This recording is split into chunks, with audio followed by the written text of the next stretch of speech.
একটু অন্য স্বাদে ফুলকপি আলু দিয়ে ডিমের ঝোল খাওয়ার জন্য প্রথমে সর্ষের তেলে পেঁয়াজ ভেজে তাতে শুধুমাত্র রসুন বাটা, হলুদ গুঁড়ো, কাশ্মীরি লঙ্কার গুঁড়ো আর ঝাল লঙ্কার গুঁড়ো দিয়ে ভালো করে কষে নিতে হবে।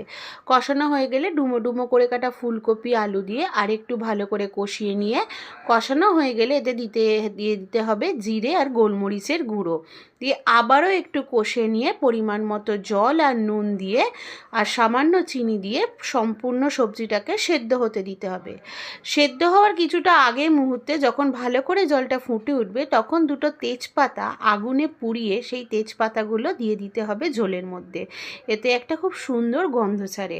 এবার ঝোল ফুটে যাওয়ার পর আগে থেকে ভেজে রাখা ডিম দিয়ে ভালো করে ফুটিয়ে নিয়ে গরম মশলা ছড়িয়ে পরিবেশন করুন ডিম আলু ফুলকপির ঝোল। অসাধারণ খেতে হয়, একবার এইভাবে করে দেখবেন, অবশ্যই ভালো লাগবে। আমার চ্যানেলটাকে সাবস্ক্রাইব করে